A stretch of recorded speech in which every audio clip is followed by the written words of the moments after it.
the Fast and the Furious, the first one of the whole franchise that became 10 films later, 20 years later, still going and running or driving fast and furiously strong into your fucking wallet, dipping and taking what they can from said wallet and putting it back into the fucking purse of Michelle Rodriguez. She's been regularly employed for this fucking franchise, as well as the pockets and or, I'm going to say Vin Diesel probably goes with more of a money clip. I mean, he's old. He's like, what is he, 53 now or some shit? No, he 54. Close enough. So he's probably not that old to not be familiar with money clips or maybe the RFID tag canceling, whatever, that don't read your credit cards if you try to steal his identity. But then again, it's Vin Diesel, so I don't know if legally he's Vin Diesel or just for Hollywood's sake Vin Diesel, but he might be on the money clips, I think. He's got so much money anyway now.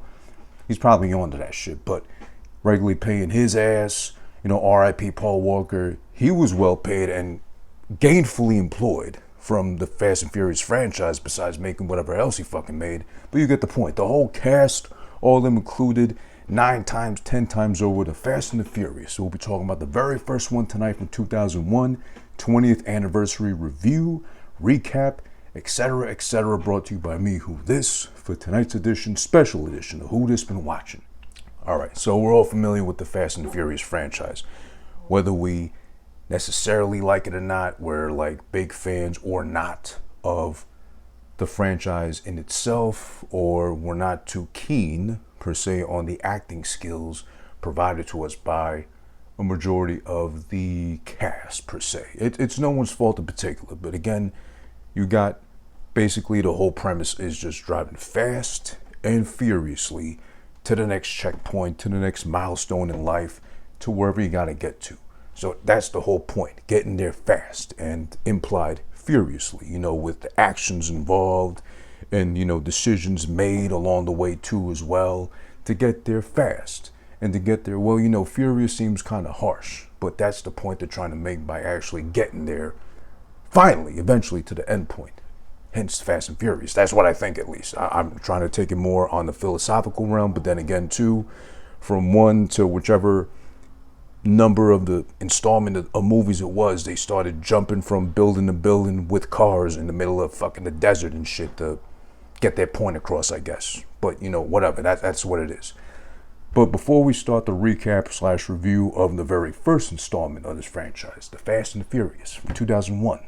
But yeah, so first off, surprisingly, Vin Diesel, as we known him, seemed pretty young.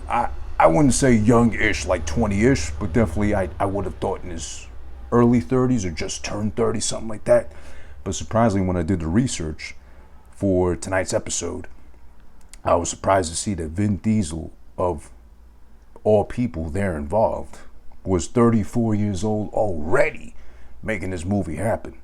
Which I think Paul Walker, rest in peace again to him, he wasn't too far off in age. I think he might have been 27, 28 or something like that. But 34, for the fact that this is back in 2001, keep in mind, 20 years later now, 2021, he's going to be still involved in this one upcoming now, whatever they call this 10th one, Fast and Furious number 10, whatever. He's 20 years added on to his age back when, 34, if you do the math, 54 now as we speak in 2021. And since then, he's been, I'd say, one of the luckiest guys, if not the luckiest, one of the luckiest guys in Hollywood. Because look at this, if you reconsider this shit. When they casted his ass for this fucking film, funny enough, they had to beg him, practically, from what I understood and what I read. They had to practically beg him to play this part. Even though before this shit, and he's not even the star, I guess technically, he's the co-star, or the antagonist / misunderstood fucking bad guy, because that's what they're trying to do now anyway. Like every villain has an origin story as to why they became bad. But this is 20 years ago, so he was like the OG, perhaps, misunderstood bad guy, but good, hopefully still somewhere deep down inside. But before this shit, he, I think, was just like background mostly, or like co-starring, or I think even starring like independent, like B-film, low budget shit, which is fine too. I mean, eventually all actors or actresses dream of their come up eventually too. But he got lucky because I forget how it went, but basically they told whoever they wanted to cast originally didn't want to do it. So then they said, okay, I got this guy in mind named Vin Diesel. And I think initially he didn't want to do it, if I remember correctly, but then he eventually signed on. Like, he wanted to make a little bit of tweaks and shit, whatever, to his character.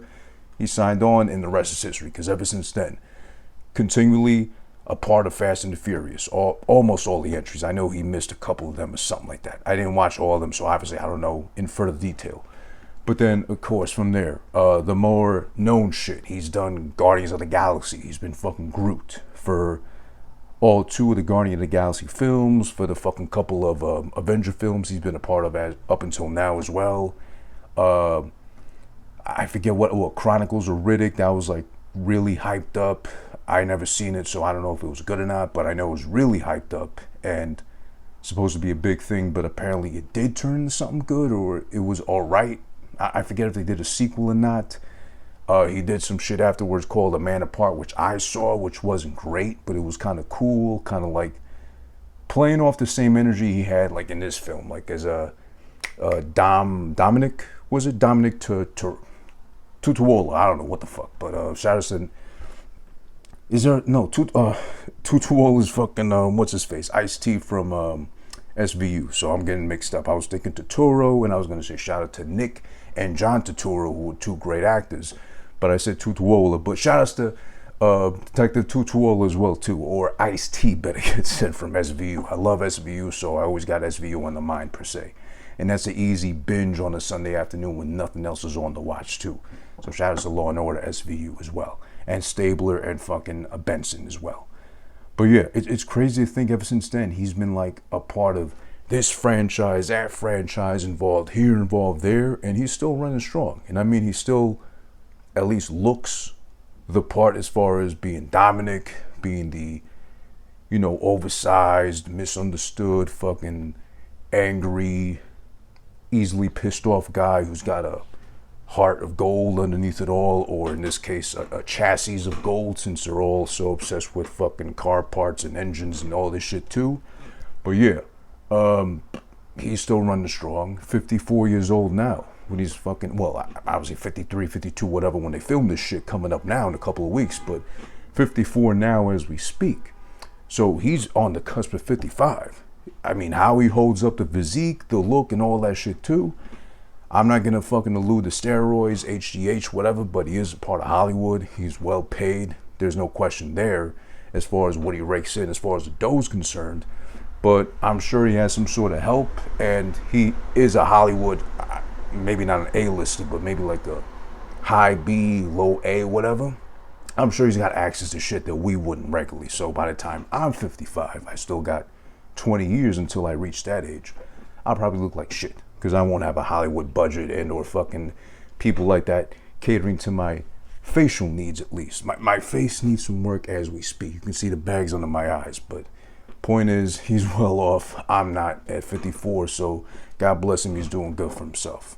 Also, after that, what was it? About 78 cars total were fucking wrecked, demolished, damaged heavily for the sake of filming one movie. I think the only other film, if I'm not mistaken, that might have outdone this number might have been, what was it, The Matrix 2, which I haven't seen any of the Matrixes.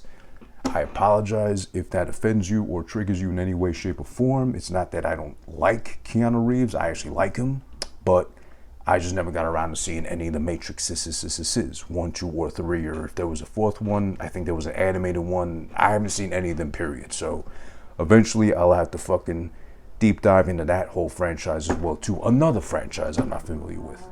And then most likely, with my luck, I'll start off with the bad one, tell people, oh, I didn't like it because I saw this one instead of whichever one they tell me I should have, and then, you fucking idiot, you should have watched this one instead. What are you doing fucking watching the weaker one? Of course you're not going to like it, and et cetera, et cetera. I'll get chastised. But 78 car total, that's impressive. And this is still the time in cinema, I'd like to think, I like to assume, 2001, where it wasn't so CGI, special effects heavy, where the car gets fucked up it's getting fucked up in real life. It's really getting flipped over 10, 20 times to really fucking sell the appeal, the sexiness of having gone so fast and furiously that it's fucking, done with. It's absolutely non-existent afterwards too. The engine over here, a wheel over there, and a bumper up someone's ass just because it flipped out of control that much. No way to control the fucking vehicle because they let it actually get demolished and or destroyed au natural. As opposed to nowadays where everything can be done, on a computer, green screen, graphics, and no, it's not to discredit how they do it now. I mean, I'm sure there's still a lot of money involved in that technology and having to work on that shit, a lot more time involved too. But I think, what was the last big ass movie that actually had like actual car action like that too? I think it might have been, this ain't the best example, but that I remember, it might have been Terminator 3, Rise of the Machines, which eventually I'll review on here when its anniversary comes up. But I don't remember that one being too good. But I do remember actually seeing them actually put the budget towards actually filming, like, I think there was a part with a fire truck running through the city, destroying buildings. Like, maybe the buildings were fucking exaggerated as far as getting destroyed. But the fire truck really was wrecking shop, running through the city, plowing through shit. And, or, of course, they weren't destroying the female Terminator, but she was too fine to get terminated, pun intended. But thank God, because she was fine as fuck. But that movie wasn't. It was far from fine. It was like mid. It was like, after, the classics. 1 and my favorite, number 2 as well. Shout out to Armand Theo for joining the lives. And shout out, as always, to the Primal Primos podcast that he is one half of as well. Thank you for joining the live, brother. I appreciate it. Tonight is, of course, the Fast and Furious. We're redoing this again after having to cut, as a director would call, on Friday when we tried this the first time. But of course, it's Fast and Furious, so we're back at it again, back in the driver's seat, shifting to fucking drive and hauling ass and whatever. That's what we're doing tonight, of course. Yes, exactly. I forget her name, Christina with a K, so it's definitely a weird ass last name that who gives a fuck about. But thank God she didn't get terminated, as I made that bad joke already. But literally because she was so goddamn fine. I think she died at the end. I forget how Terminator 3, and I'd rather forget how Terminator 3 even came to exist or that I saw it, period. I went to go see it in theaters because that was the first Terminator I went to go experience in the theaters. I was obviously too young, even though I'm old as fuck. I was too young for Terminator 2 in theaters, and I don't think I was alive when the first one was out. So there goes that shit. But yeah. 78 cars total destroyed for the Fast and Furious to make it possible, to make it happen. So, explains a lot of the budget being like, what, 40 million, I think I read. Close enough. Mostly old cars, a lot of them.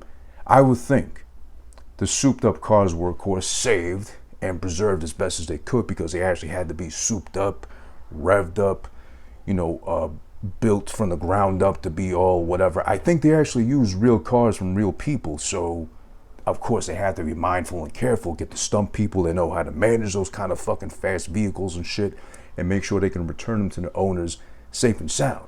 But then again, if you fuck up one of those cars while filming the movie, can you really get mad? Because really, it was an old car to begin with. It was just souped up. You had to put all this fucking money on top of whatever the car cost. Close to nothing, because it was older when you bought it. All the parts are the ones that really mattered. So God forbid if your shit got totaled, for the sake of filming this shit and making it look real, I'm sure they gotta reimburse you at least equal the amount of what you put into the car to get another one too. And then they'll probably do you a freebie and get you an old fucking car that you had to begin with and be like, hey, take this shit, take this budget and just start all over again and see when you got a car ready to take your ass to work because you have to have a revved up Supra to get from point A to point B, from your bed to your fucking start your work shift as a regular work day would fucking merit. But I digress. Another part of the whole story, how this shit came to exist, the very first Fast and Furious, mind you. This is really interesting. And this kind of, I want to say, didn't put a damper as far as how I approach things creatively with, like, the podcast I do live here, Who This Been Watching, of course. The other ones I'm involved with as well too. But I will say it kind of made me go, man, that's why, thank God now, at least for the most part, us creatives, like I'm sure Armand Theo, the Primal Primos podcast, everybody else who watches, chimes in that I know like that too, that's a creator as well too. That's why now, thank God, we're in the realm, we're in the times of where we can make our own rules. We can kind of go the Patreon route. We can go do our thing in that realm too, because where the fucking Fast and Furious even started with was solely based off the studio, like in a magazine article, and of all magazines, Vibe magazine, shouts to Vibe. I remember always getting that magazine every month. I used to love it for the fact, you know, it was like a little bit of everything, and of course some bad bitches too featured every month, of course. So of course, horny boy growing up, I'm a teenager, how the fuck could I avoid that shit? But two, also, as I digress, the studio really liked an article written by Ken Li, who had written an article named Driver X, which was based primarily on the underground, illegal, I guess you could say, racing scene here in New York. Specifically uptown Manhattan, if you're familiar with that area, and or from where I'm from, Queens, right around from where I think it used to be where Shea Stadium used to be at, now known as Citi Field, home of the fucking loser ass Mets, but of course that's the point I'm making, of the racing scene out there. He wrote an article, very well written. I got a chance to read it afterwards when I found out or discovered that little nugget, that little gem. The studio liked it so much that they basically bought the rights to the article and or got inspired so much by what he wrote that they said, okay, here's a certain amount of money. That's what we're giving you for basically taking this story, and we're going to obviously make a movie out of it. But they signed to what initially seemed like a good ass deal. They signed him to something saying basically, okay, you're getting this much up front for what you wrote for the article, for inspiring us to create this fucking movie we have in mind now. But we're also going to pay you for every year that we don't do something with this shit and or make a movie. You get another fucking undisclosed amount of money, another check basically. I think I read somewhere that it's about 2 or 3 years before they finally put out the movie, The Fast and Furious, first one we'll talk about tonight. So he got paid initially up front for writing the article, basically them saying, thanks for inspiring us, now we're going to make this movie based off your article. 2-3 more years for not doing anything with the movie itself. Here's 1 year payment, 2 year payment, 3 year payment. Finally, they make the movie. Everything seems like it's going fine. But here's the scary part. And what sucked about it, as far as what I got from it, and that, what I read, of course. Shout out to the official Bad News Vaughn for chiming in. Also check him out on twitch.tv/villain of Vaughn. Doing this thing there as always. And the 810 vs. the World podcast. And of course, Wave. That would help too. But the scary part was, okay, finally comes time to make the movie. The movie happens. Okay. The studio works in the way apparently, and this is what sucks because he's a writer of all things, a magazine writer. Now he's doing well for himself. So I'm assuming no complaints besides his one big blemish as far as they made a whole fucking franchise based off of something I wrote. If it wasn't for me writing it, they would have never been inspired enough to do it this way or that way, even though they altered the story completely, taking it from New York originally, fucking transplanting it to LA, with Vin Diesel, who didn't exist in my story, obviously, or fucking Michelle Rodriguez's horrible fucking acting, which thank God didn't exist in my article either. But basically, they make the movie happen. It becomes a whole franchise. 20 years later, 10 films in, it's still running and revving and going strong, fast and furiously with the fucking movies. And it's branching off now with the fucking Rock and Jason Statham and them doing their thing with it too as well. Meanwhile, this guy, Ken Li, the writer of the magazine article, which inspired the whole fucking thing to happen in the first place, gets one line credit towards the very end of the credits of the Fast and Furious. Past the fucking part where people, if they cared about Ja Rule in that time, which I don't know who the fuck you are, you're insane. If you cared or liked what Ja Rule contributed to the soundtrack, it was trash, up and down, sideways, whatever, which way you want to paint it. He gets his fucking line of credit after the song credits, towards the fucking end, when people already left the theater, because who the fuck wants to know what the name of the song Ja Rule contributed at the fucking part where he was actually driving, or up until where he was featured and barely featured in the movie. Once they're done with his ass, it's like, I don't need to know what he fucking made. These songs are trash, whatever. He gets his line of credit after the song credits. People are gone, people left already, and if people even knew about fucking post-credit scenes, which I was like, whoa, they did this back when in 2001, but they did, actually. There's a nice little end credit scene at the very end of the credits. So it might have been one of the first to do it. I'm not too sure. But on top of him getting it after the song credits, he gets the line as follows, was as inspired by an article written by Ken Li. So they can't even give credits to motherfucking the name of the article, Driver X, that he wrote, that inspired, that fucking turned on the light switch up in here of whoever was a part of the studio that said, hey, I like this article. We can probably make a movie out of this shit. Let alone, oh, we can make a whole franchise out of this shit. 20 years later, 10 years deep, billions of dollars involved too. Now, who the fuck would ever thought that? But then they did. He gets his one fucking line of credit in the fucking end of the credits practically, and that's it.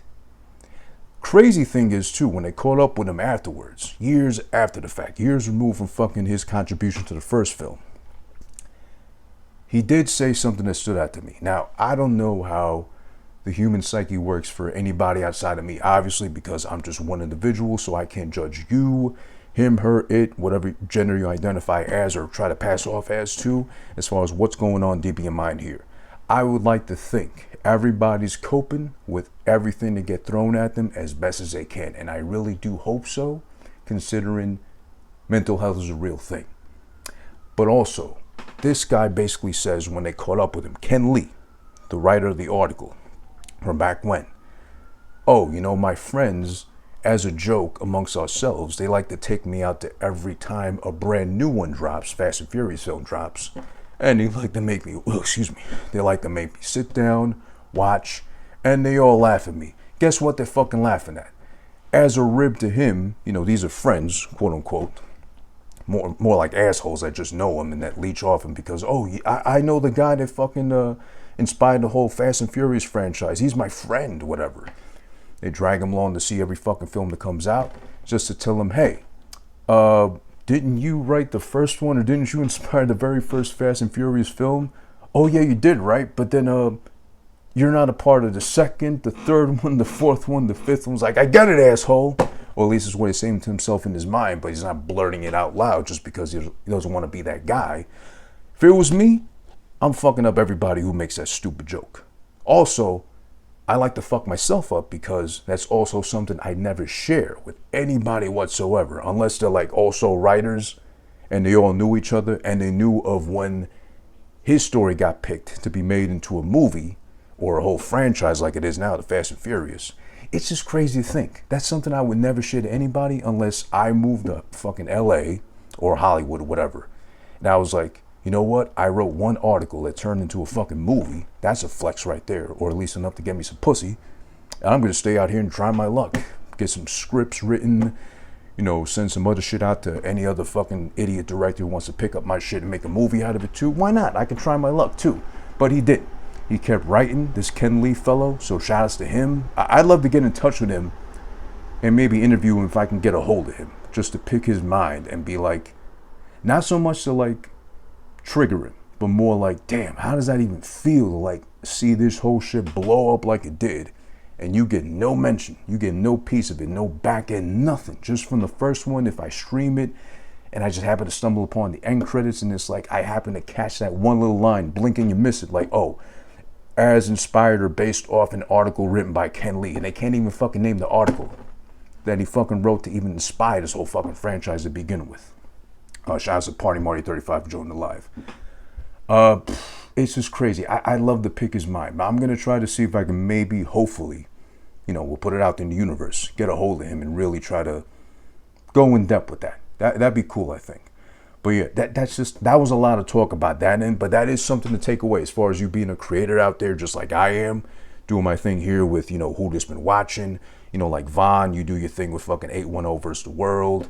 Like again, Armand Theo, you do your thing with the Primal Primos, podcast. Anybody out there, period. If you just happen to be like a podcaster, creator, vlogger, blogger, whatever the fuck you're doing out there, it's great that now we pretty much own our property, first off, and second, we can kind of write our own rules as far as like we can go the Patreon route. You can contribute, donate to whoever you fucking like that at all too, to begin with. It's more like on terms, but we also got to get more familiar with what the fuck we put out there, who's watching, literally, hopefully a lot of people now, afterwards on YouTube, whatever, or listening on any podcasting platform, who just been watching, of course. But we got to be careful who's fucking out there watching, listening, taking our shit, our ideas, getting inspired by what we contribute to them, and also what they got to put on the table for us to try to buy us out potentially. But of course, that's philosophical talk. That's like, grown adult talk. I'm not really here to do that. I'm here to fucking talk about this goddamn movie, which is turning 20 years old today, The Fast and the Furious. Yeah, someone would have got choked out for that. Yeah, I agree.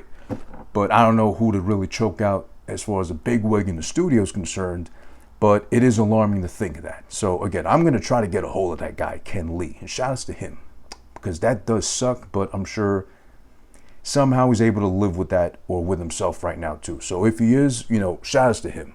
That's what it is. But yeah, let's get on and let's move on fast and furiously, if we got to, proverbially speaking, with this fucking movie, once and for all. Fast and Furious, 20 years ago, on June 22nd, 2001 is when this shit releases. Listen, the whole fucking point of the synopsis, recap, and whatever, go read fucking Wikipedia, because really it's a lot of fucking details, twists and turns, and as they'll tell you themselves, it's a wide open, gaping pussy of a fucking story that makes no sense really. A lot of ins and outs, twists and turns. Oddly enough, it's a fucking car racing, fast-paced action movie, whatever, of course, too, so that makes sense, I guess. But it's about undercover cop, too fucking pretty, too fucking white, too fucking blonde, too fucking blue, green, gray, diamond eye as Paul Walker was, rest in peace, to be an undercover cop, or at least convincingly enough be an undercover detective. He's trying to be a part of a fucking underground racing circuit by infiltrating the team that he's not suspecting initially of being the leader, Dominic, whatever the fuck his last name was, Vin Diesel, better yet said, the leader of a car theft ring, or no, not stealing cars, stealing from trucks, the goods from the trucks, and then reselling, of course, like how they do now with flipping sneakers, reselling them and all that shit too. He's not suspecting him initially. He's thinking, I'm going to get in good with him. He's going to lead me to the actual bad guys doing this shit. But then lo and behold, as the plot thickens, as he falls in love with his sister, who's kind of cute but painfully skinny. You can snap her like a fucking toothpick. But I mean, she is pretty cute. She makes up for it with that. Falls in love with his sister. So then now he's really like, oh, no. This guy, Dominic, the guy that beat someone to death with a fucking torque wrench and, walks around with like not a fully bald head like I do. I'm too scared to do fully bald yet, but like a really, really, really short buzz cut, like a damn near naked Zero with the fucking clippers, whatever. Yeah, I could trust him. He's not up to fucking shenanigans, behind the scenes of this makeshift diner he owns / chop shop / fucking, I have an unlimited tab with this fucking auto parts shop that I can just go and pick up my parts, and I'll fuck up the owner if he asks me something about, payment, right? That works with this whole ordeal. What do you want? Whatever. Kind of thing. I don't suspect him of nothing, but then it turns out it is him all along. He's not suspecting the thing. Then he's got to fucking turn on him. Then he's conflicted about, am I going to tell him I'm a cop? But then he's going to fuck me up. And then I can't, fuck his sister no more too. Even though she's kind of, I can do a little better because I'm prettier than the fucking girl I'm plugging right now too. It's a whole fucking mess. It's really something that's out there that I don't know if they really thought this out well. But then again, had they stuck to the original fucking inspiration for the Fast and Furious with the article, of course, Driver X, written by Ken Li, if they would have left it in New York, maybe it would have made for some drama. I mean, maybe it would have made more sense as far as like they could have been more stereotypical with the casting. It might have been a little bit more trash per se. I don't know. That's a hard one to fucking deduce right there. That's a head scratcher. I don't think it would have worked too much better had it been still in New York, underground illegal racing circuit. Paul Walker would have absolutely not worked in a New York version of it too. That's one painfully, obviously, hard to miss detail. R.I.P. Paul Walker, of course. Vin Diesel could have passed off for like, maybe like a way too light Puerto Rican, maybe like a just bald a little too early Dominican kind of. Yeah, I could see that maybe. Mila Brewster, absolutely not. They would have had to have gotten like Rosario Dawson to play like his sister, Dominic or slash Vin Diesel's, and then Michelle Rodriguez, for the fact that she's such a bad actress, a young Michelle Rodriguez especially, yeah, she could have maybe worked somewhere. They could have stuck in there somewhere. But then who could have been Paul Walker in this case? Who was young at that time that could have worked? Nah, you know what? The studios would have tried to force us with either Paul Walker and or was Ben Affleck still pretty young back in 2001? Not that young, but maybe they would have forced like Ben Affleck to be the lead guy, the undercover cop, too pretty to be a fucking cop to begin with, and really out of fucking place of all places in New York. But of course, they stuck with Fast and the Furious in LA, so that's the whole point. So about the Fast and Furious, that shit opens up with the most painfully obvious bit of details offered possible to allude that Paul Walker, or I think Brian, whatever the fuck he was named in the movie, was a cop. Because he starts going regularly to Dominic's or Vin Diesel's like diner, sandwich, coffee shop, whatever he's got, that's run by his sister who's making the food, prepping the drinks and shit, whatever too. Regularly frequents the place, I guess, because, she's cute. There's no denying that. But also, maybe he's trying to get in good already with Dominic by getting in good with the sister, like real good with the sister. You know what I mean? But I think the first most painfully obvious detail that gives away clearly he's a fucking cop of all things is his regular order, which she knows by heart too, because he's cute, she's cute. So, of course, they like playing that fucking little footsie game, whatever. He's ordering white toast, tuna on white toast with no crust. That right there, listen.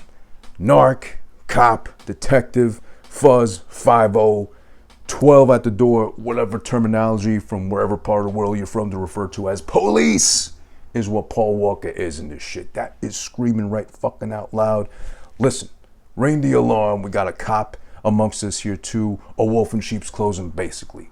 That's what he is with that fucking order. Who in their right minds, normal person,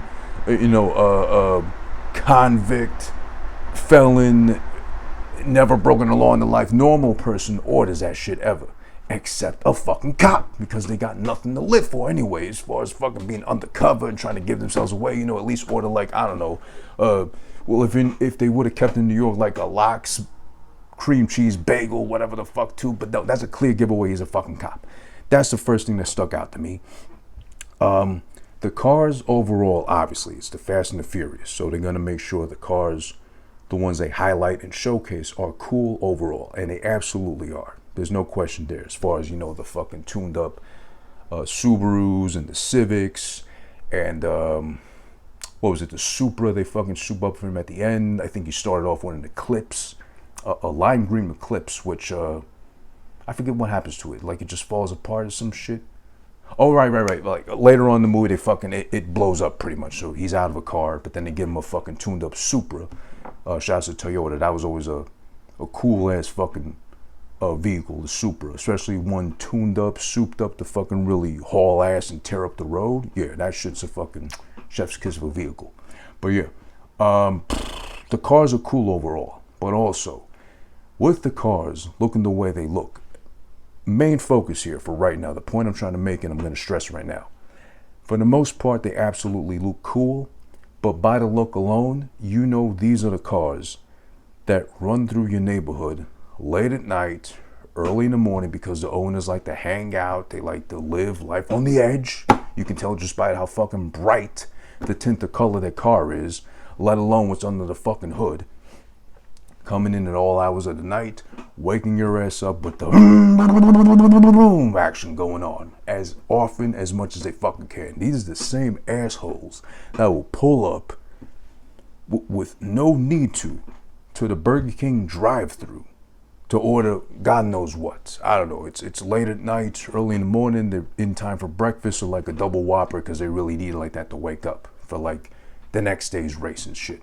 You know, you're minding your business, you're parked right behind one, or there's one right behind you. It's souped up, it's revved up. You can tell by the colors alone and shit. You can tell most likely by the ethnicity of the driver at the fucking wheel too. But you fucking know to expect it, because you've seen enough of them around your neighborhood, waking your ass up, scaring your kids, you know, making your dogs bark, your cats meow, all this shit whenever they go by your neighborhood and shit, right? You know it's coming. And for no reason, you're in the drive-thru, full line, packed, everybody ready to get in the fucking Burger King.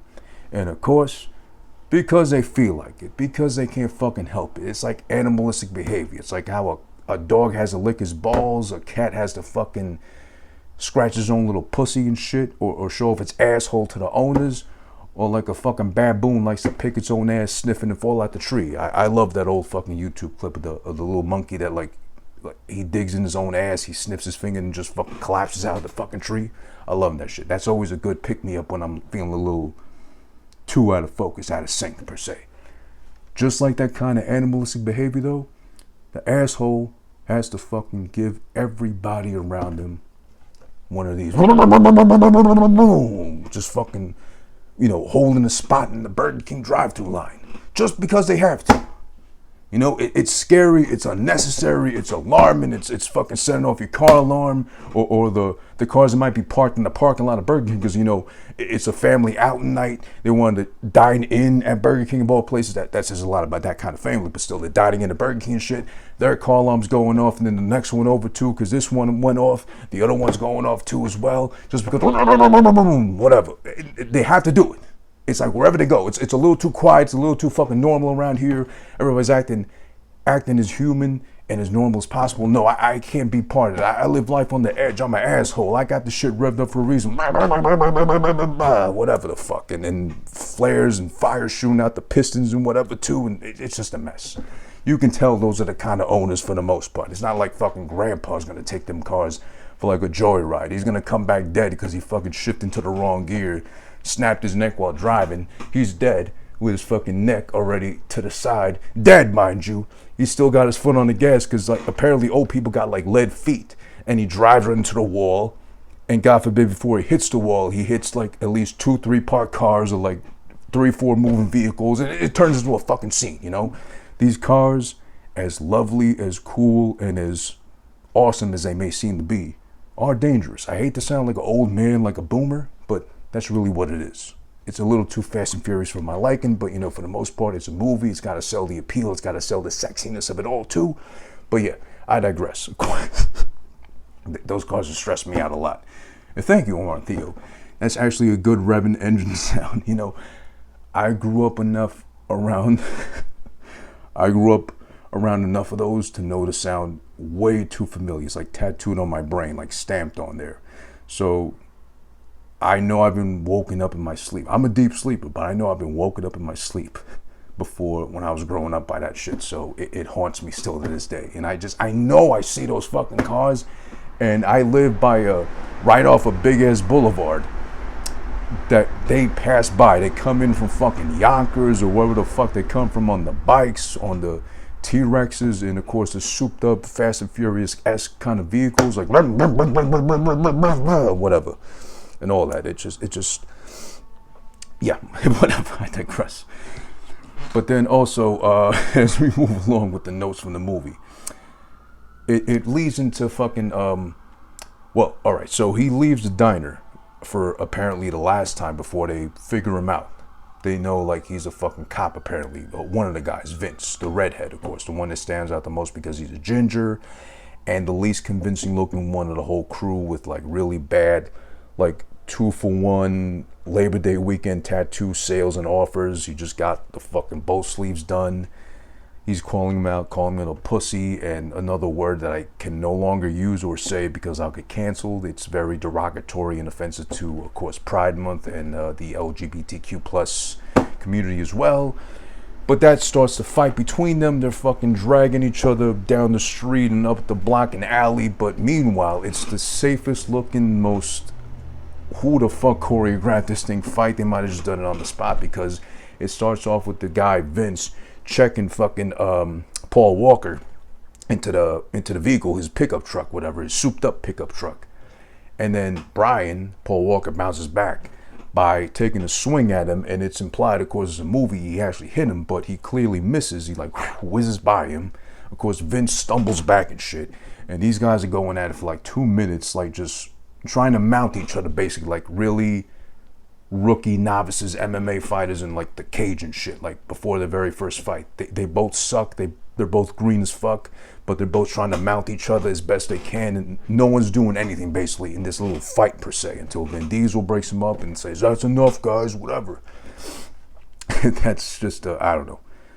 That further shows, again, I hate to shit on him because he's a RIP, of course. He's no longer with us to defend himself, but let's just be honest. Paul Walker doesn't have the most decorated acting resume, and he wasn't really the greatest actor, per se, which really struck as odd to me because apparently he was highly praised for his performance in this movie, along with Vin Diesel's, but then again, they really weren't doing much as far as the characters are concerned. But yeah, we digress, of course. We'll move on. Excuse me, a little water break. Let's see. All right. So then finally that leads up to the fact that, okay, Dominic trusts this guy enough to fucking bring him in, calls him out and says, "Hey, come to the fucking meet," whatever. No, actually, I think Brian just like finds out about fucking where they're gonna meet to fucking do some illegal racing after hours, demon time and shit. Ja Rule is one of the fucking drivers of all people. This is the time in fucking movie history from 2000-ish. I forget if this is his first movie he was in. Yeah, I know he was in the video for that Jay-Z song, "Can I Get a What What?", which is for the soundtrack of Rush Hour, which might have been 2 years before this shit. And Ja Rule was, of course, in the video because he was on the song. But I think this might have been the first movie he was in, which, as not great an actor as Paul Walker was, at least he could say before he RIP'd, he was better than Ja Rule, which isn't really that hard to do, but it's Ja Rule. The guy that sounds like the Cookie Monster. The guy that didn't really have the best music to begin with as well, too. I mean, you can say what you want to say about him. He was trying to be like the modern day Tupac, or too busy singing for the hoes, sounding like the Cookie Monster, peace to 50 Cent for saying that shit, but it's true. But yeah, he sticks out like a sore thumb as far as like the lines he delivers, the lines they have him say pretty much, and the fact that in the midst of the race, actually before he even starts the race, he's got this oversized, really, it's gotta be Fat Farm or Def Jam brand, like, denim jacket on to race in, which I'm thinking it's not that cold, but whatever, he insists on it for the look, I guess for the fit. It's so oversized and big. This is before the triple XL long tees were like the big thing in fashion in like 05, 04. But this denim jacket is so fucking huge on his small frame. He looks like he's sinking into the jacket slowly but surely before the race even gets started. He's just like revving up. He's like just jerking his wheel around a little bit to make sure it's good to go, whatever, too. He's all excited because he's promised with a threesome if he wins and shit. But he's sinking in his fucking oversized jacket, and it's painfully obvious. And on top of that, his really big ass fucking bandana wrapped around his braids too. It's just a bad look. And obviously, Ja Rule isn't the greatest actor. He's not going to win an Academy Award, hopefully ever. If he ever does, I will probably kill myself. I don't know. Whatever. Also, speaking of fucking bad actors, and the ones that stick out like sore thumbs in this film, more importantly, is, like I mentioned before, Michelle Rodriguez. But she's slightly above Ja Rule. Not nearly as bad, but she's like The Rock in almost every movie he does. Who could potentially be our president one day, who knows? But, Kanye almost did it in his mind, allegedly, too. That's a whole fucking crazy scenario he painted too as well, to try to convince us. But just like The Rock, he's The Rock in every role he does. The Rock as overgrown jungle explorer in Jumanji. The Rock as overgrown firefighter in fucking Rampage. The Rock as the overgrown Tooth Fairy in The Tooth Fairy when he was on his Disney binge of fucking films he starred in. He's not switching shit up. It's the same fucking delivery for the lines. It's the same acting contributions for everything he does in every role too. Same thing with Michelle Rodriguez, but even worse. Because she does actually try to look, per se, quote unquote, tough. Or like a badass. You know, that term by fucking white people, which has been overused. And I hate hearing it, and I will not say it. Just like I won't say yo, dope, or badass. Those are 3 terms I refuse to use ever in my life because they've been overused and overplayed out by, of course, white folks.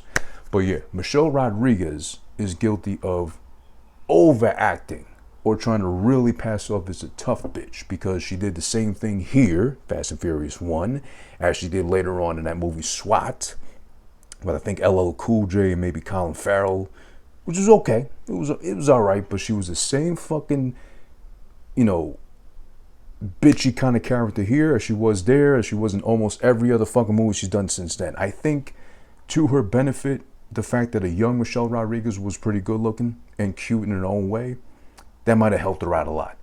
But the same fucking delivery of, yeah, it's just a scar I live, or whatever the fuck she says, because it's all stupid, it doesn't make sense, and it's kind of like, geez, they really could have gotten someone else instead of her. Like, I don't know who's really going to look the part, because she didn't look the part. She was kind of, I like to think, too cute to be like a tough bitch like that, or like a street bitch like that either. But it really didn't help when she was trying to like scrunch up her face or like really squint the eyes like Steven Seagal like. Maybe she was studying too many Steven Seagal movies and thought, you know what, this might work when I deliver my lines in the movie, try to come off as tough. Steven Seagal's tough, right? Everybody respects his ass, right? I'm gonna do the same thing whenever I deliver my lines and squint the fuck out of my eyes and fucking purse my lip up and be like, yeah, I did that, yeah. I beat your ass in this race, whatever. It just cringe the whole time. I mean, shout out to Michelle Rodriguez. She's made a career of fucking doing that for so many movies till now too. So she's doing something right. But no question, as we go further into the racing scenes, obviously it's a fucking car / action / racing movie, I'm assuming. You can categorize it as. All the car chase scenes, all the car race scenes and all that too. They're beautifully shot. They're well done, well edited, well presented. So hopefully, if all else fails as far as the acting, the story's kind of like here and there, it doesn't really make a lot of sense. At least the racing, just like in Top Gun. Like, I didn't love the chemistry between Maverick and the fucking female lead. I still can't remember her fucking name till now. But it was cringe as far as the chemistry was concerned. But what really saved the movie, which was low-key a lot of gay vibes in that movie, I'm sorry, but, you know, 1986, of course. What really saved that movie, just like what saves this movie a lot, is the action scenes of the main props here used. In Top Gun, of course, it was the fucking fighter jets. Here in the Fast and Furious, it's the cars, it's the fucking craziness of the race, and the speed, and the action, breaking the law, obviously, with the illegal underground racing too as well. It's just all beautifully done. Now, after that fucking first initial race where, you know, Brian gets in good with Dominic and his crew, and he doesn't win the race. He comes in second, but he's almost close enough to beat Dominic. He gets in good with them. You know, there's a whole thing that goes on. I'm not a car guy. I just got a car, and I'm about to have the car up and running right now. But Dominic goes into this whole winning speech of like, the crowd behind him, the crowd around him is like so in love with this guy that everything he says is like, oh, ooh, got you, whatever, or he burned your ass, white boy, or whatever. But meanwhile, it's all about, you know, spark plugs, pistons, the torques, chassis, all this shit, which, okay, everybody did come in the fucking car, but that's kind of like, it leaves me out, the odd man out, because like if I had to pretend I was there, as soon as you start spitting off the third line about the fucking piston plugs, you know, really hauled ass because you burned them halfway through the quarter mile and shit, I'd be the one guy saying, you know what, I don't know all this car jargon you're fucking speaking right now. Can you fucking speak in simpler terms? Because I'm trying to understand and keep up with the pace of the race, you know, literally proverbially as well. and trying to make sense of what the fuck you're saying. You won, but do I really need this extra fucking banter from you? No. But that shit goes on for a little bit. I'd be scratching my fucking head if I was there myself. But also, afterwards, they all had to break fast because the cops are coming. They heard about the fucking illegal racing going on, of course, with the loud ass fucking engines. Who wouldn't fucking hear the loud ass fucking shit commotion going on with the racing and such? So the police are after them. You know, Dom breaks out. He takes his car. He fucking parks it somewhere. He's able to get away and shit too. He throws on a red leather jacket to try to fucking fake the police who are on his ass. He does walk down. Now, I don't know why he didn't fucking wait in the car a little bit at least. Turn the lights off. Turn the engine on, obviously. And just wait, like, I don't know, 5-10 minutes. The police fucking leave. You don't hear the sirens going around anywhere either. And then you could fucking make your exit. But, of course, leaves the car. He leaves immediately, throws a red leather jacket on, thinking no one's going to recognize me because I don't look like the fucking guy who won the race, or that apparently the police in the area, in the vicinity, know full well. Tall guy, muscular, bald-ish, big nose, you know, big fucking gaudy metal chain with a cross on it too. That's not the same guy because he's got a red leather jacket on. That's another guy. Of course not. It's not him. It's not Dominic, whatever the fuck his last name was. You know, whatever. They immediately spot him. He has to run away. He runs up a fucking alley. Conveniently enough, it's the Fast and Furious movie. Paul Walker, Brian, of course, pulls up in his fucking Eclipse, saves his ass. They go away. They make leeway to wherever the fuck they're fucking free from the police.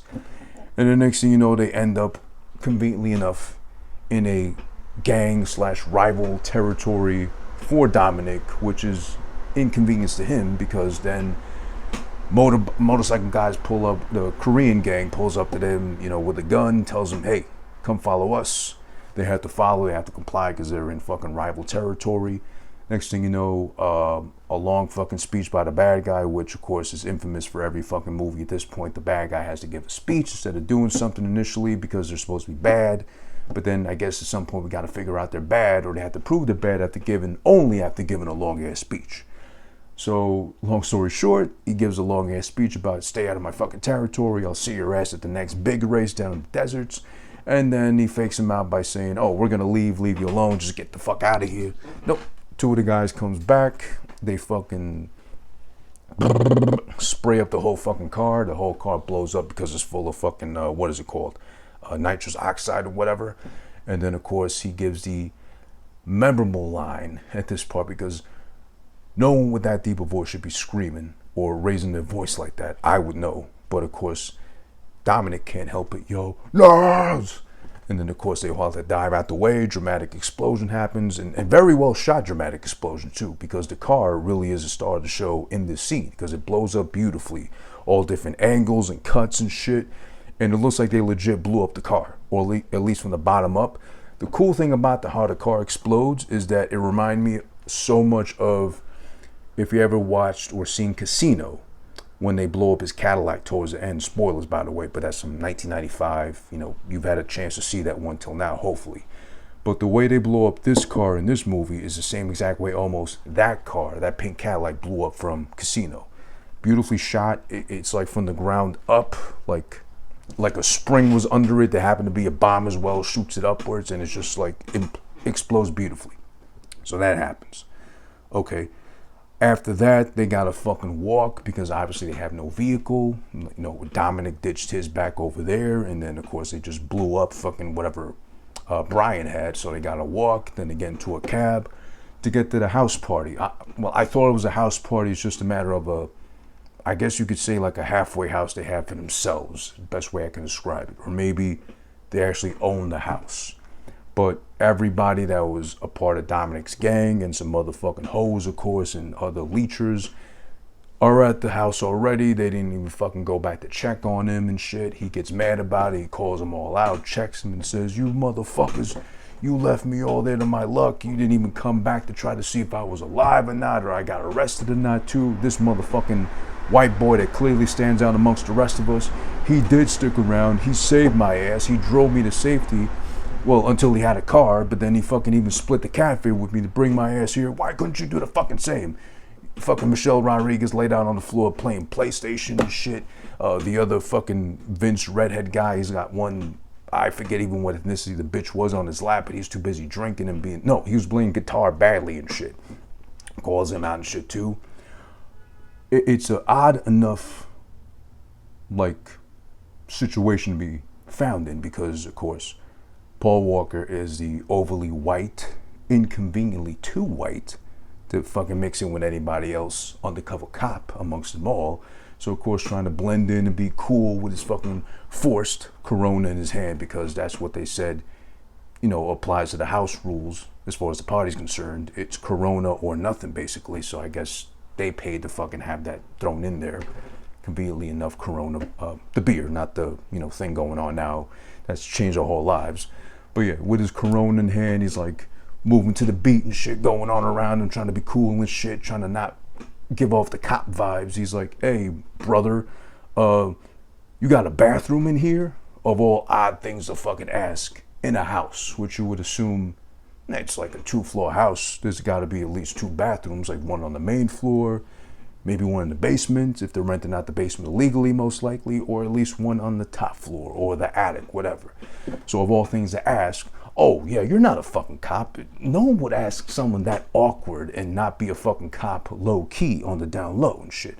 But yeah, obviously they're pointing to the fucking bathroom, and that's, you know, narc. But of course, no one fucking plays up to that because, like, he's really fucking white, really fucking blonde and pretty and bright-eyed and shit too. Nah, he's not a cop. He's not fucking doing undercover shit. No, we can trust him. We can trust him, whatever. But yeah. Then that cuts away to the next day when Paul Walker, or Brian, I keep forgetting his fucking name in the movie, has a report to his fucking boss and other detectives in the little, like, makeshift house they occupied, because it happens to be a really nice fucking house with like a pond. They got like a little bridge built over. They got to keep walking over every time. And it's like really cool looking, like a really cool. And he makes a comment like, oh shit, even the houses of Hollywood that we take from the fucking criminals are way too good for us. But, you know, Hollywood cops, why wouldn't we need that shit, right? So he makes it over there. I have an issue, I'll make it clear, with anybody who drinks coffee, but not just coffee, specifically decaf coffee drinkers. It's bullshit. It's not coffee. It's decaffeinated. People drink coffee not so much because of the taste. It's nowadays, I guess, because of the flex, because of Starbucks and fucking Tim Hortons or whatever the fuck brand you go with for your coffee, because you gotta be fancy schmancy like that. Or for the intended purposes of the coffee bean, what it contains inside is, well, caffeine, you know? Because nowadays we got the impossible meats, which is, you know, made to look like, taste like, smell like, cook like meat, except it has no meat, because the vegans need to have like meat consistency in their fucking mouth, but not feel guilty about chewing on a cow's ass that was at least properly cooked. But, you know, vegans are vegans. Vegans are gonna vegan. But the decaf drinkers have no fucking excuse to ask for coffee if there's no fucking caffeine in your coffee. What are you drinking it for? You might as well be sipping on tea. You might as well be sipping on fucking, I don't know, water, which has the same effect as decaf does. Like, oh, I can't get my day started on my decaf coffee. You fucking idiot. Come on. So of all things, what the head detective asked for once Brian gets there is, oh, he taps the other guy on the shoulder. And this is odd. I don't know what the fuck why, but he taps him on the shoulder and he says, oh, make us 4 iced decaf cappuccinos. No, he says, oh, make us 4 iced cappuccinos. And the other guy asks, decaf? And I don't know why the other guy turns around and says, yeah, decaf. This is why they're not able to fucking bust anybody in this whole elaborate operation they're trying to pull off and trying to see who's stealing from these tractor trailers. Are we anywhere near close to getting to the guys, girls, whatever genders they identify as group that's doing this shit? And is our pretty ass fucking white boy cop actually playing his part properly by actually trying to bring somebody in or getting us any closer to who we need to arrest, who we need to bring in, who we need to fucking question to stop this shit from happening? Of course they're getting nothing accomplished because they're all too busy sipping on decaf iced cappuccinos of all things. And the guy makes it. This is 2001. This is before they got the fucking fancy, elaborate at-home machines, Ninja brand, whatever the fuck, where you can make that shit, willy-nilly, or have it programmed to have it be ready-made once you wake up as your fucking alarm or anything too. This is 2001. They don't have that shit. You have to go to a fucking cafe to do it. But it's the cops too. And of course the house they took over for their investigation had to be a drug stash house or like a drug dealer's house, because of course the drug dealer in 2001 would have a machine like that to make it. So I guess that resolves everything right there. But of course nothing's getting solved, and everybody's too worried about pleasing the white boy and making sure his white privilege ain't offended or checked by fucking having him do his thing with the underground racing, trying to fucking be in the fucking middle of everything too. But meanwhile, he's too white for his own good, and too damn pretty as well too, to be passing off as somebody that's clearly not undercover. But okay, whatever. Nothing's getting accomplished here, so he got nothing to fucking report. We cut then to a part where he's still good with Dominic, so good that he invites him to his fucking repair shop. And we get properly introduced now to Dominic's mechanic, or car engine guy. I forget his fucking name, but he's like a scrawny white guy, dirty blonde with like a weird, like flaky mustache. Like I really can't say much because I can barely grow one, but he's got like a really weird mustache.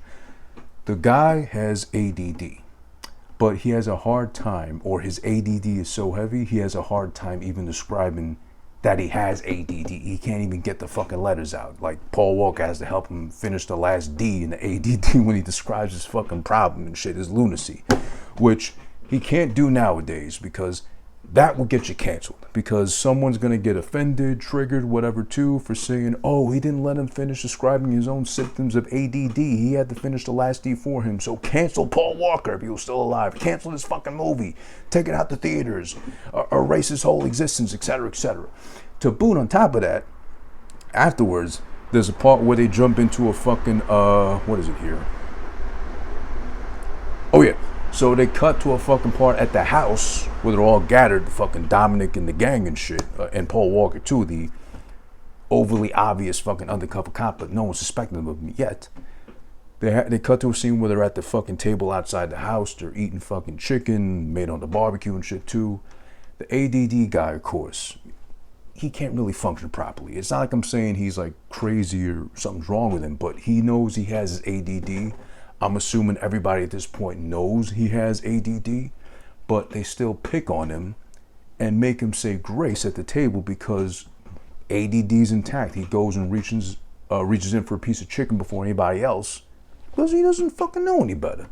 But then Dominic, of course, checks him and says, hey, you reach for the chicken, now you gotta say grace. He can't get it out properly. He's fucking talking about car parts and thanking God in the middle of it too as well, and then he kind of gets it out half-assed, but still. That nowadays would also get canceled as well too for ADD shaming, if anything. I would assume, because who the fuck knows why anybody gets triggered by anything anymore nowadays, but still too. Okay, as we progress, the Koreans are upset because, what was it that happened? Oh yeah, so Paul Walker, he has to play the part of detective properly. He's finally starting to, trying to put two and two together as far as seeing, is it the Koreans? Is it the Mexicans? Who's the one stealing from these tractor trailer trucks? So he breaks into a shop that's across the street from, like, I guess, you could say a taco stand or like a bar with mostly Mexicans go to. He gets caught by Dom and Vince. He gets confronted and Vince is convinced, funny enough, that he's a cop, accuses him of such, but then he's able to fucking lie his way out of it by saying, no, I was just breaking in to see what kind of car parts they had going on, and I'm doing this with everybody who's your rival because I'm, kissing your ass. Obviously, I'm an undercover cop, but you're too stupid to tell anyway, even though, you're kind of low-key the mastermind behind this whole tractor trailer theft ring and shit too. So then, after that, they're able to fucking break into the fucking Korean shop, the Korean auto parts shop, whatever, owned by the Korean gang. The Koreans come back finding out that people have been snooping around, people have been fucking like trying to see what's good with them and shit in their shop, their legitimate business, quote unquote.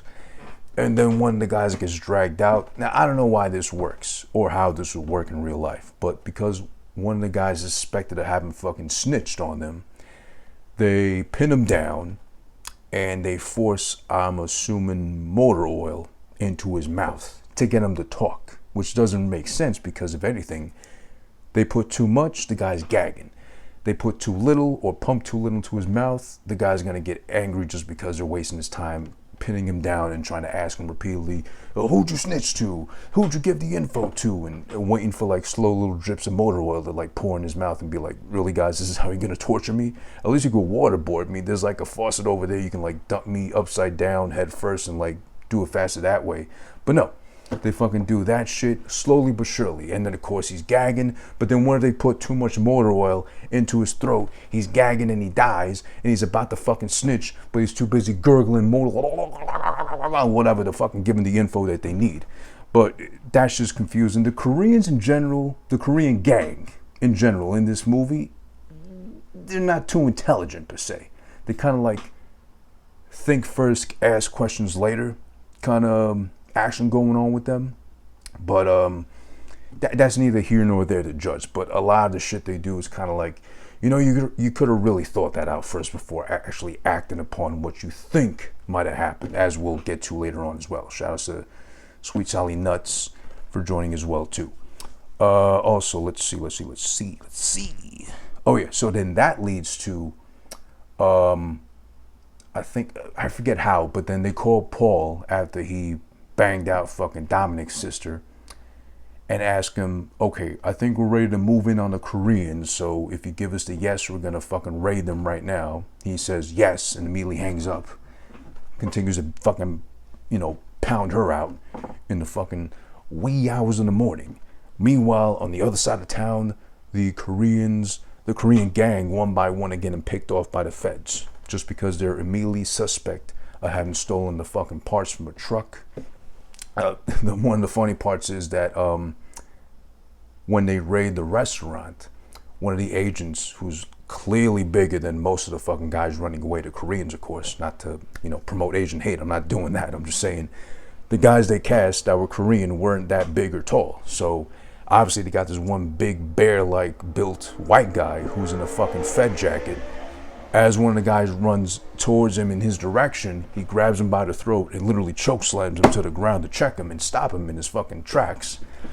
They fucking detain and arrest the head guy, I think his name was Tran or whatever, at his fucking house for either brunch or lunch with the rest of his family. His dad is so displeased with him for getting arrested at dinner or brunch, of all fucking times and places, that he just backhands him. Disgraceful. I think he might have spit on him. I don't remember. But he was just so upset because, of course, of all things, they interrupt on a Sunday, I'm assuming. Maybe it wasn't a Sunday, but it was brunch at home. And of all things, to get arrested, that's pretty embarrassing and disgraceful to your family. So he gets hauled off. But then the feds realize, oh shit, they got nothing. We got nothing on them because they weren't the ones that did it. All the fucking parts, DVD players, this is 2001, so DVD players they had were all legally purchased. So there's a no-go right there. We fucked up and did all this for nothing with the Koreans of all people. So, let's see what after that too. After that happens, the captain, Brian's captain, the black man, who's in charge, that's good to see, is finally fed up with Brian because Brian is too worried and caught up now in being friends with Dominic and being good with his sister, like real good with his sister, to even try to pin the blame on Dominic, even though he's got a record, even though he's already been proven to be violent and up to no good, period. His fucking boss says, listen, I'm gonna have to check your white privileged ass, even though you're my favorite white boy, and I'm gonna have to start demanding that you got 36 hours to give me some hard evidence to fucking not go after this guy. Or bring in the guy that really is doing all this shit. Otherwise, you're out of a fucking job. Finally, hashtag white privilege checked. Finally, of course. Because up until now, he's been kind of like been able to, get replacement cars or, at the expense of the budget of the police department, he's been able to pretty much do whatever he wants and like bang out this guy's sister for free. So free pussy and then free tuna fish sandwiches and all that shit too. It's crazy how he just gets away with everything.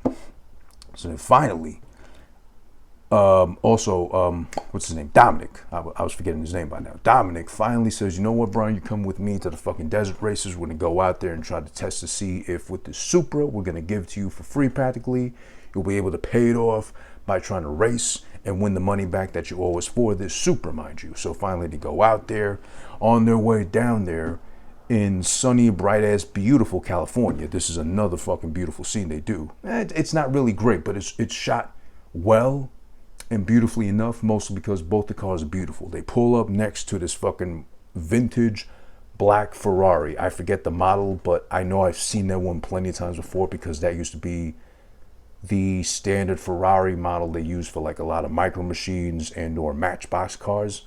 I used to love having those growing up.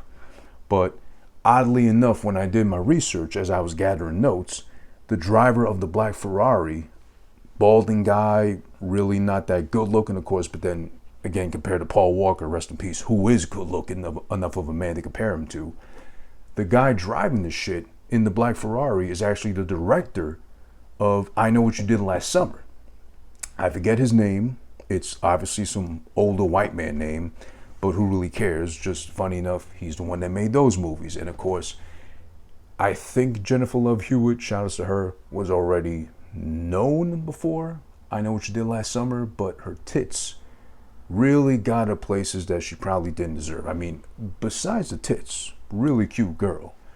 Not so bad an actress, but really pretty too. And I mean, I think she's a Texas girl if I'm not mistaken. But holy shit, chef's kiss to a young fucking Jennifer Love Hewitt, who would have been, oh wow, she would have been, imagine they would have gotten her to be Dominic's sister or the one that Paul Walker was pounding on. No, wait a second, no, listen. Too much fucking prettiness in that couple too, because then, you know, Paul Walker's got his fucking face that's like a fucking angel practically with his, I don't know how you get that kind of blonde hair he had, but it was fucking glorious. And on top of that, you got a young Jennifer Love Hewitt, 2001, with the fucking fresh face, brunette, because I love brunettes, and fucking big old perfect titties like she had in 2001. Oh my God, this would have been fucking having 30 movies by 2021 instead of just fucking 10 and shit with her ass in it too. But then again, maybe they would have been too distracted, everybody on set, by your tits to try to make this movie good. I don't know. I'm titty talk. Too much titty on the mind right now, but I'm sorry. But I digress. So the guy driving the Ferrari is actually the director of I Know What You Did Last Summer. And of course they have a race because Paul Walker asked him, hey, how much is one of those going for retail? He's like, you can never afford one of these, pal. So of course that's the unspoken language for, we're gonna fucking race you, asshole, fuck you. We're gonna peel off as soon as this light turns green. They do, and of course the Supra, which is soup up as fuck, outruns the Ferrari so much that they make it to the fucking like seaside diner they go to. They pull in, park, have their whole fucking lunch, and the Ferrari still couldn't make it to the fucking Supra. It was so goddamn fast compared to it too.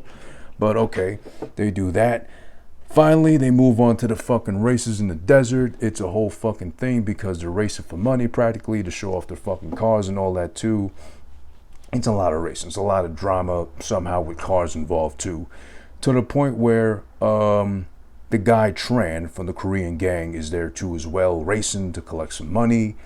In a race against the ADD guy or the mechanic for Dom, he beats him for the pink slip of his fucking souped up Jetta. So the guy ends up driving away, but running away, in other words, in the car, because he's so scared of having lost his car, his only real valuable possession, to the fucking Korean guy.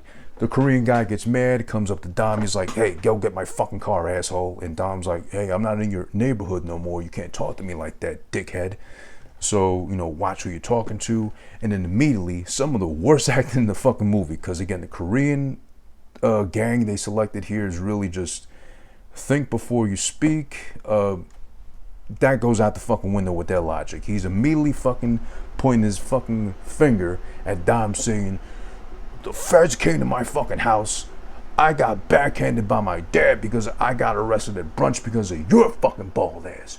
you snitched on me. And then Dom's like, oh my fucking God, you triggered him like a Karen would at a fucking Kmart nowadays too. He fucking starts hauling off on him. He knocks his ass out and starts beating him and beating him, beating. And of course he utters the infamous fucking line that, of course, only Vin Diesel in his bald-headed rage could deliver. I never knocked on nobody. But he's fucking putting all the passion he can. Mostly he does a lot of face acting, at least what his like squinty eyes permit him to do. Mostly in the face, but in this part, this is when he's really, it seems like actually pissed, because it seems like maybe people in real life might have accused him of being a snitch or snitching. So I'm talking about veins are popping out the neck, the head, eyebrows, eyelids, everything. He probably like broke a vessel in his eye, delivering this shit with so much passion and conviction. It's like, I never knocked on nobody. I never knocked on nobody.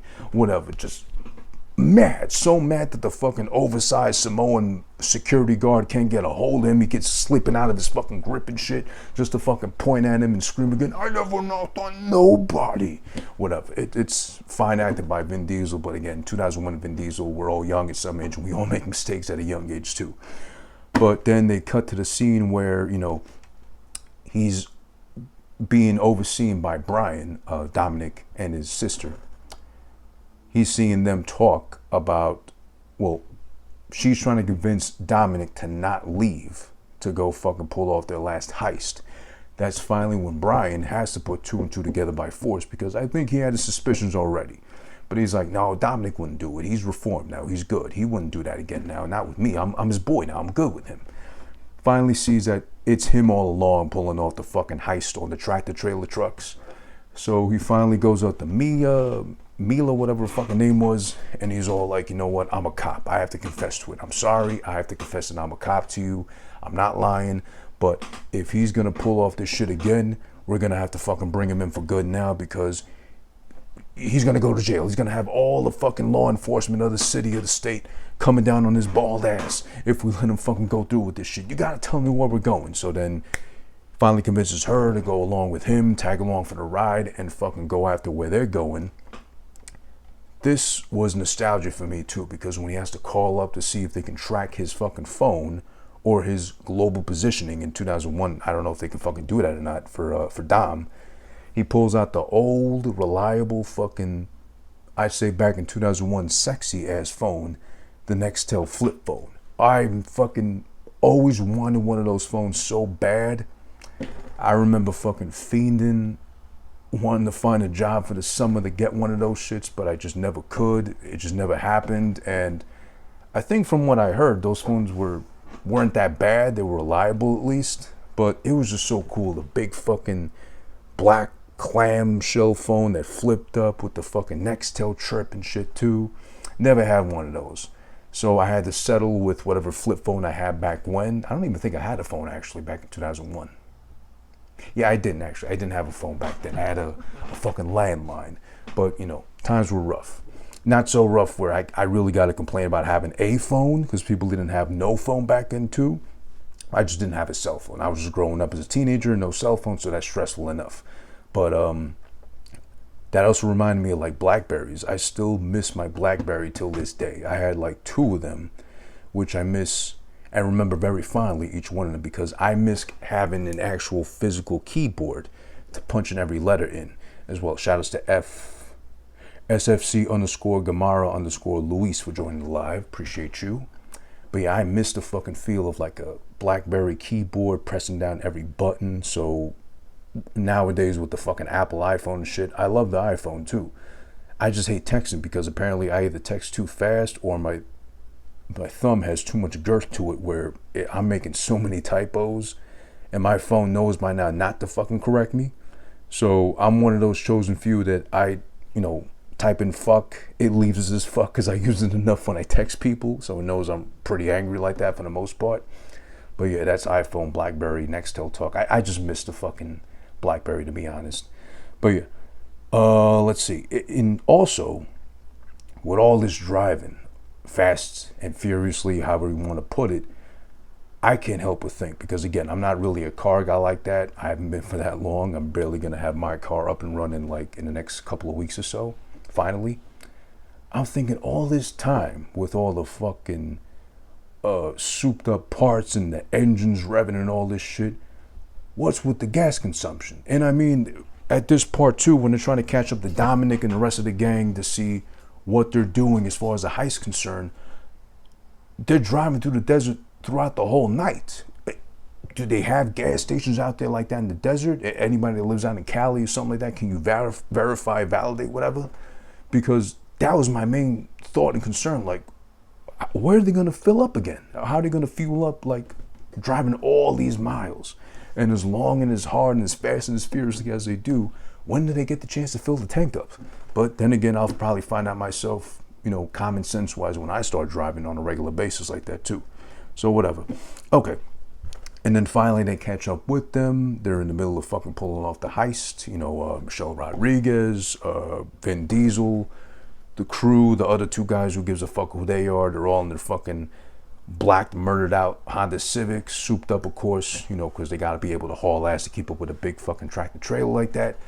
So in the middle of their heist, or trying to take advantage of this tractor trailer, the police have been concerned about, you know, all the truck drivers have been warning they're going to take action into their own hands. You know, better yet said, this fucking driver, conveniently enough, has a sawed-off shotgun available at his disposal to fucking blast everybody off the fucking road they try to steal from him, which makes sense. But then again, it's also like, if you're a truck driver from back then, now, at any point in time, aren't you already packing? Wouldn't you already pack? If I was a truck driver, I'd be fucking packing. I wouldn't have a sawed-off shotgun, even though it is convenient, it's lighter, I could fucking reload quicker and shit. I'd probably just have a big old double-barrel shotgun or something like really intimidating and imposing. I can like immediately, right from the back of my shoulder, like it was like Devil May Cry action, immediately, plow, whatever. But then it would take longer to fucking load something that much bigger, so I guess the sawed-off shotgun does make sense. Okay, so, all right, he was right to do so. The pack that much heat, but only so much to be able to like conveniently pop off or whatever. All right, so the heist starts going bad. They can't really pull off what they want because this guy's packing, he's shooting, he's blasting, he's fucking really living up to his Second Amendment rights and bearing all kinds of arms and just really taking advantage of trying to take these guys' head off. He doesn't succeed in that, but they fail hard enough, Dom and the crew, by just having their harpoon gun to like shoot into the passenger seat of the fucking tractor trailer to be able to link it to the truck. But then they never thought about the fact that, wait, eventually we're going to run into one guy who's going to have a fucking gun on them, which this guy does. But then also with a harpoon gun, with the fucking souped up fucking Civics and whatnot too, where are their weapons? I'd fucking pack a gun if I was going to rob a truck, at least like a fucking pistol, something portable, fast, that can at least do some damage, or like a grenade or something. I don't know. Maybe that's OD, but you get my drift, I hope. No pun intended with the drift. But they don't have weapons. This guy has a weapon, so he's the one guy with a gun. Of course, he's going to fucking throw them all off their course of action as far as what they had planned, as far as the heist concerned, so they don't know what to fucking do. The one fucking redheaded guy, Vince, is left to fucking fend for himself, ducking from the shotgun blasts. So much so that the wire starts wrapping around his arm. He's getting dragged by the fucking side of the truck and shit too. He's got to get rescued and all that shit too as well. It's just fucking goddamn. I will give credit though, because as far as the little bits I've seen from the rest of the movies from this point onwards, this and up until this point, I guess you could say, is the most realistic-esque version of the Fast and the Furious movies, because it's the first one. They're really trying to see what works, and maybe not the biggest budget forced them to have to try to like, okay, let's really try to make this convincing, look good enough, and if all else fails, it's just 40 million down the drain, so we'll never have to make this movie again, or a sequel, etc., etc.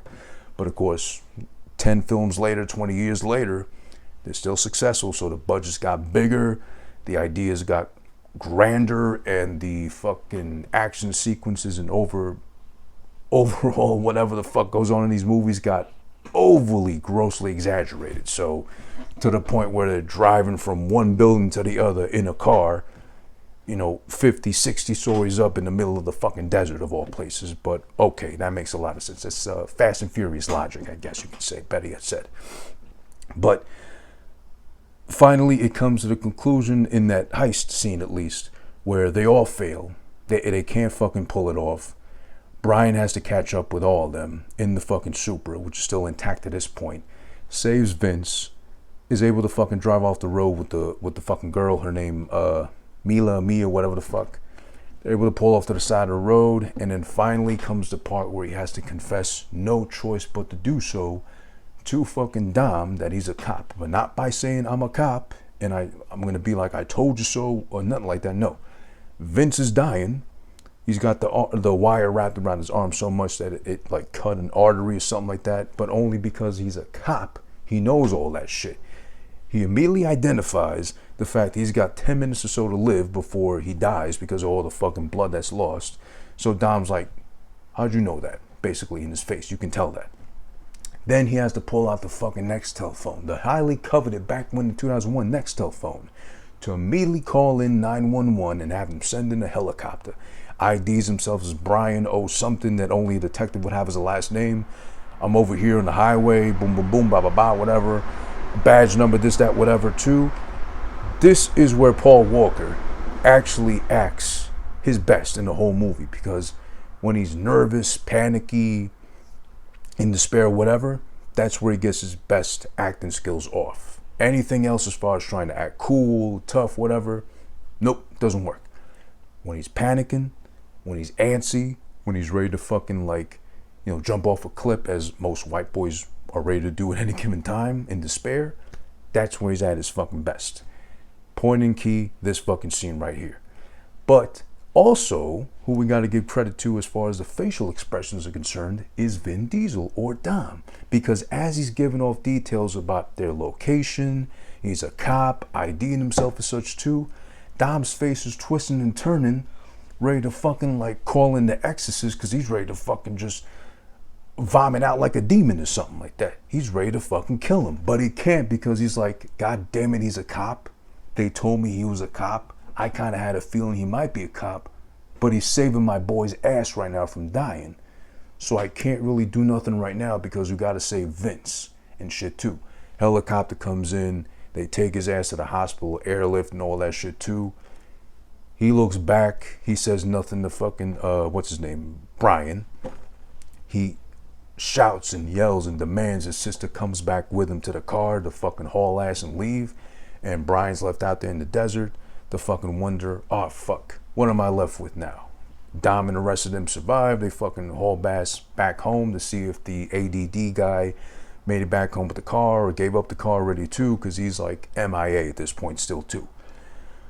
So then all this time, as we move forward, oh yeah, so they all make it back to the house. Dom's already back home, packing a shotgun, ready to fucking find and kill whoever is responsible for ADD boy not making it back home yet. But Brian catches up to him. He's like, Dom, you don't want to do this. You don't need to fucking run away or nothing and all this shit too. And then all of a sudden, ADD guy comes up. He's like, Dom, I'm scared. I don't know what to do. I was stupid to fucking race for my pink slip. I'm going to lose the car now. What do I do? What do I do? And then conveniently enough, Tran, the Korean guy, and his other boys pull up in a motorcycle and do a drive-by on him, of course. And of course, it's the fucking Fast and Furious franchise. The star of the movie, of course. Paul Walker, the other co-star, Vin Diesel, they don't get fucking touched one bit by any of the fucking hundreds, thousands of bullets sprayed within 5 seconds time, because they're driving by a little too fast, conveniently enough for them, and they're shooting allegedly, stereotypically, they said black guys would, with the guns pointed sideways like that, missing all over the fucking place too. They're drawing bullet outlines of every fucking person in the frame too. But conveniently enough, they do hit perfectly in the chest a couple of times. ADD boy, he's shot dead immediately. Dom's furious, he's ready to fucking kill somebody, but Brian beats him to the punch, hops back in the Supra, hauls ass after both of them. Which again, we get treated to another chase scene, a great chase scene, mind you, because it's two motorcycles with the Supra following up right behind them, fast enough to catch with them, fast furious enough to catch up to them too as well. Dom's not too far off either. He's able to fucking I think one of the guys just like flipped off the road or something like that too. So who cares? He fell off a cliff. Dom stops to go try to get him. So we can assume he got a hold of him and killed him. As Brian gives chase to Tran, who is looking behind him looking backwards on a motorcycle with this like sub-Uzi machine gun, whatever. Blast every single thing possible while trying to hit Brian, but clearly misses Brian with every single bullet he's got in this like infinity ammo clip of his in this fucking machine gun, whatever the fuck he's got going on. Misses him. At some point, Brian stops, pulls out his fucking pea shooter, like police issued gun, shoots 2 times, boom, boom, hits him in the fucking neck. Tran fucking hits the curb, spins out, and then he's fucking dead, pretty much as he hits the curb. Like, there's no way of fucking living through that shit. Hits him, he's fucking dead, and that's it pretty much for Tran. He's dead. Now Brian has to go chase after Dom because Vince is either at the risk of dying. We don't know if he fucking died or not, or I didn't see the rest of the Fast and Furious is to know if he lived or not. ADD guy's dead, so then he chases after Dom. Dom just wants to race apparently because the quote he gives earlier in the movie as well, while reminiscing on his father, is what he does here too as well. I live my life 1/4 mile at a time. Those 10 seconds alone in that time, whatever, is when I'm the most alive and shit, whatever. Which is like, I get it, but still, if you live in 1/4 mile at a time, you really kind of like stopping and going as much as you can.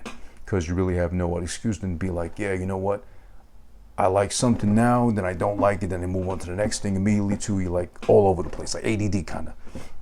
But yeah, they pull up to the fucking stoplight and he's like, this is the 1/4 mile I used to race back in high school. The 1/4 mile ends at the fucking train tracks. The train, of course, it's the Fast and Furious movie. The train is ready to fucking cross. It's ready to plow through. And he's basically saying, you know, once this light turns, I'm going to haul ass and I'm going to beat that fucking train because I know I can. Brian has no choice but to fucking race him to try to stop him because, you know, he's going to try to run away anyway because of what he's done already right now. He's guilty, obviously, of the fucking thefts of the trucks and the equipment and all that shit too. So he can't let him get away. He's forced to race him. So then we get the final race of the fucking movie. Impromptu. They're racing. They're speeding. And of course, the build-up, the editing, the fucking sequencing of them racing neck and neck. Who's going to get there faster? Are they going to get there in time to fucking beat the train before it crosses? Are they going to get fucking plowed by the train, whatever, too? Cutting to the train, cutting back to them, cutting back to Brian, cutting back to Dom. All this shit going on, too.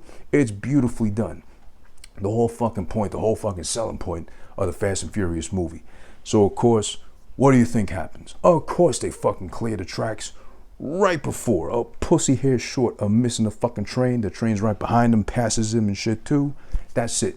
They're free in the clear. They're free to go. They're both smiling at each other in the fucking cars as they're clearly peeling away. I'm guessing at this point, Brian's assuming that Dom's going to turn himself in, or he's going to be able to convince him to turn himself in, whatever, as he's looking at him and distracted while driving, smiling at a fucking white boy undercover cop that he knows is a cop right now too. He's not looking clearly at the truck pulling out the parking lot that Dom, Vin Diesel, plows headfirst into, flips the fuck out, 10, 20, fucking 53 flips later. The car's fucking lands right side up. Dom has nothing more than a fucking cut on his bald head and presumably a, I don't know, dislocated left shoulder, something like that, because he can't lift that arm up. So then he's leaving the car. He's pretty much like, well, you got me. You might as well fucking turn me in, copper. But then Brian hands him the keys to the Supra, which is still intact, by the way. And he's like, I owe you a fucking car anyway. They smile again at each other. Dom gets in the car and he just peels off, and that's the end of the movie. Brian doesn't turn him in.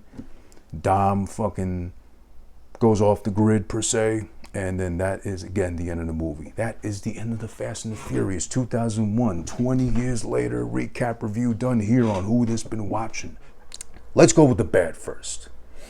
I made it clear. The bad / annoying. Most of Paul Walker's acting. Again, when he's trying to be either cool, nonchalant, tough, per se, whatever, it's not convincing.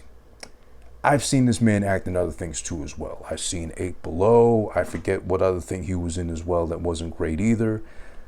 Not a great actor.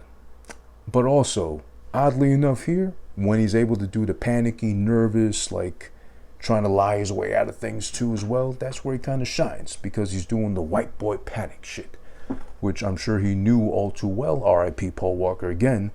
But let's be honest, and I hate to say this again about the dead because he's no longer with us to defend himself properly, but we're not really going to remember him for the acting. We're going to remember him finally because of the Fast and Furious franchise, which is no fault to him, but also it is what it is. So, not a big fan of Paul Walker's acting, at least not in this film, but there are points and times he kind of shines. He's able to like pull through. And speaking of acting, there is the lack of any acting skill, clearly, from Michelle Rodriguez, even though this is 2001 Michelle Rodriguez, fairly young, very pretty and all that stuff too, to her credit, but also very young, very novice, very like, you know, still stuck in that one face for like happy, sad, mad, whatever. Like, yeah, I'm real happy right now. I'm gonna beat your ass. I can't contain all my excitement right now, you know, because I gotta look tough. I gotta look like that bitch. Like I'm always PMSing, whatever. Steven Seagal, a much prettier, sexier, slimmer Steven Seagal, I guess you could say, the best way to describe her. But if you gotta describe her as a female Steven Seagal, that's not really saying much to her favor. But I digress, of course. Also, most of the music throughout is very hit and miss. For the most part, big misses. It's mostly distracting. It's mostly like taken away from the scene or what we're trying to appreciate from the fucking race or whatever too. There's a lot of music from that time in life. There's some Limp Bizkit. There's some like rap metal used in it too, which didn't really age gracefully and is no longer a genre as far as we're concerned right now in 2021, thank God. But yeah, a lot of shit really doesn't mix in so well, and Ja Rule is on the track, on the soundtrack a lot. So yeah, that doesn't really speak too well to the movie's advantage. Also, and by the way, as I said earlier too, but I'll emphasize again, Ja Rule is terrible in this movie, as he is in almost every fucking movie. But also the ending, I get it. A lot of people were kind of upset with the fact that it's kind of too open, too broad, and like, besides the story being a little bit all over the place too, you don't know what happens to Dom. You don't know if he fucking lives or what he does with the rest of his life afterwards too. Like, where they leave off as far as Brian gives him the keys to the car to drive off and he drives off, that's when the movie ends. You get nothing else. Only if you stuck with the credits till the very, very end, you get treated to a post-credit scene of Dom driving through Mexico, and I believe it was a Chevelle, something red with black stripes, which looked really fucking cool too, driving off into the sunset, again quoting himself with that quarter mile at a fucking time, whatever thing he lives by too. Presumably, you know, to go live off the grid in Mexico, you know, probably going to join up with Jesse Ventura because he went to live off the radar literally, like with a big ass satellite dish that's like scrambled somehow where, you know, no one else can pick him up but himself too. So he's probably joined up with him. I don't know. So I get the fact that, but then also take this into consideration too, like the fact that they put 40 million, which isn't cheap, but it isn't a lot either for something action based like the Fast and Furious is. They weren't really banking on it being a success apparently, but it was. It made a pretty fucking big dent in the box office when it debuted. And the movie ain't bad itself. I mean, again, I'll get to the rating right now, but you know, I can see why it did so well. You know, first movie of its kind. It's fucking cool. It's enjoyable.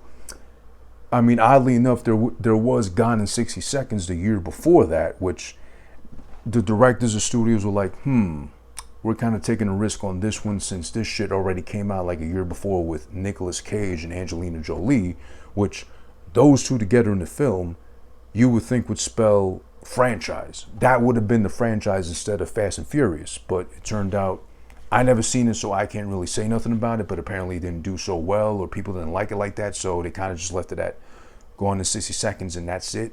No more after that. Kind of, you know, came and went, literally. Or Gone in 60 Seconds as far as like our memory would care to retain it for. But yeah, Fast and Furious turned into the franchise, and that turned into a whole big thing. So of course, with the open-ended ending, I guess that left enough room for Dom to drive his way back in and be like, hey, I'm back, guys, whatever, and all that shit too. So the ending is kind of open inconveniently, but I get it.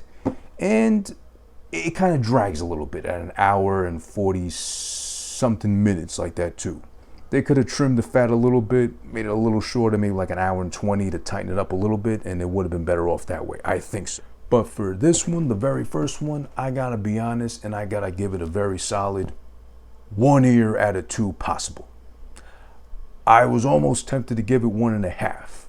And if anything, this might be technically an asterisk, maybe 1.25 or 1 ear and a quarter of an ear, if anything, too. Because again, I was tempted to give it 1.5, but I'm gonna stick it and leave it at 1. It's up and stuck at 1 because it could have been shorter. The acting from Michelle Rodriguez really didn't help. Vin Diesel was good. I would dare say the saving grace of the whole movie itself. And Paul Walker was like here and there, good and bad. But Dom, for the most part, Vin Diesel, surprisingly good. The whole story itself isn't terrible or really all over the place. It is kind of like plot holes here and there. Shit doesn't make sense kind, and then the ending is kind of left too open. But yeah, I'm gonna leave it at 1 ear. I enjoyed myself. I would watch this again. Now I'm left to watch 2, 3, 4, all the fucking sequels afterwards until I catch up with the one coming out this week as well too. I did see Hobbs and Shaw, which I actually kind of enjoyed, but I'd say I actually enjoyed this one, the very first Fast and Furious, more than Hobbs and Shaw. So yeah, we'll leave it at that. That's it for tonight.